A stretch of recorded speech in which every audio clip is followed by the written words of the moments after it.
नमस्कार मंडळी. लग्नानंतर होईलच प्रेम या मालिकेत आपल्या काव्याने जो धीर दाखवलाय ना, खरंच तो बघण्यासारखा आहे आणि कौतुकास्पद तर आहेच आहे. आजचा भाग खरंच खूपच छान आहे आणि तुम्ही सगळ्यांनी तो आवर्जूनच बघायला पाहिजे. आता इकडे आपली जी काव्य आहे ती धीराने पेपर लिहायला तिथे बसलेली असते आणि तिला कळा चालू झालेल्या असतात बरं का.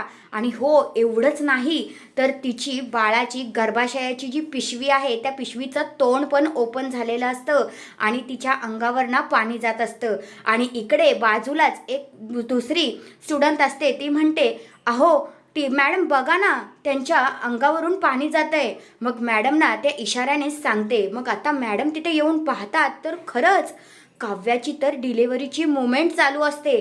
पण बिचारी काव्या हे सगळं काही सहन करत असते. आणि मग तेवढ्यातच ज्या मॅडम आहेत त्या काव्याकडे येतात. मॅडम बोलतात, अगं काव्या, तुला त्रास होतोय, अगं तू चल आपण दवाखान्यात जाऊया.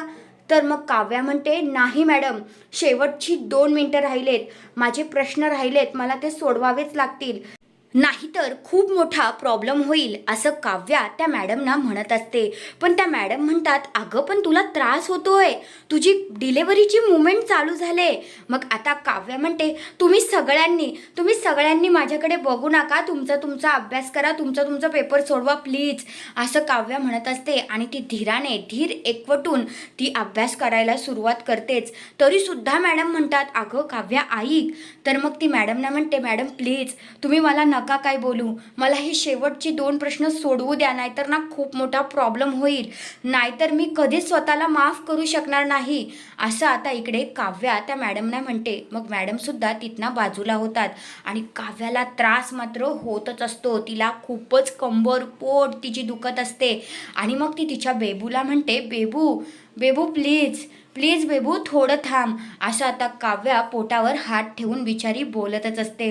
आणि तिने पुन्हा एकदा धीर एकवटून ती प्रश्न सोडवायला जाते. पण परत एकदा बिचारीला त्रास चालू होतो आणि ती घामाघूम तर एवढी झालेली असते, म्हणजे पूर्णपणे तिची डिलेव्हरीची प्रोसेस ना इकडे चालू झालेली असते. आता बाळ येण्याचीच प्रतीक्षा असते. आणि एवढं सगळं होऊन सुद्धा आपली बिचारी काव्या तिथे पेपर लिहित बसलेली असते.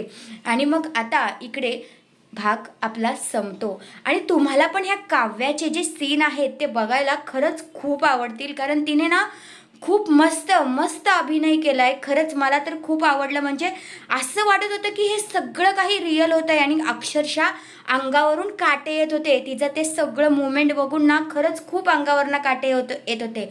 मी अजूनपर्यंत भागामध्ये काय दाखवलं हे कधीच दाखवलं नाही, पण खरंच काव्याचं कौतुक मला करायचं होतं, म्हणून ही मी खास व्हिडिओ आज बनवली आहे. आणि भागामध्ये आपल्याला काय काव्याचे सीन पाहायला भेटले ते दाखवण्याचं धाडस केलं आहे. खरंच मस्त म्हणजे मस्तच काव्याने ना खूप छान काम केलं आहे. तुम्हाला पण काव्याचं काम आवडतं का ते कमेंट करून नक्कीच सांगा. आणि इथेच भाग संपतो. आणि दुसऱ्या बाजूला आता नंदिनी, पार्थ हे सगळेजण आलेले असतात आणि काव्या आता तिथे झोपलेली असते. काव्याला खूप त्रास होत असतो आणि तेवढ्यातच बाकीचे जे विद्यार्थी आहेत ती काव्याची व्हिडिओ काढण्यामध्ये दंग असतात.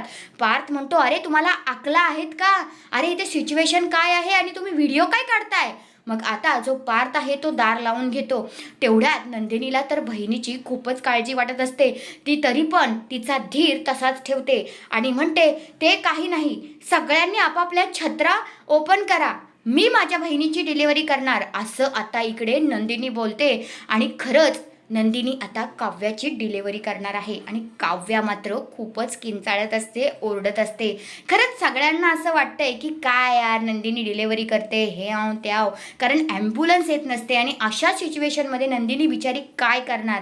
खरंच नंदिनीचं पण हे काम जे आहे ना, खरंच उद्याचा भाग एक म्हणजे एक नंबरच आहे. तर हा आहे आजचा भाग आणि आजच्या भागातला पुढील भाग. आजच्या भागातले काव्याचे सीन आणि आजच्या भागातले पुढील भागातले सीन खरंच खूपच मस्त आहेत. तर तुम्हाला कसा वाटला हा रिव्ह्यू ते कमेंट करून नक्कीच सांगा. आणि काव्याची जी काही ॲक्टिंग आहे ती तुम्हाला सुद्धा आवडते का ते पण कमेंट करून नक्कीच सांगा. धन्यवाद.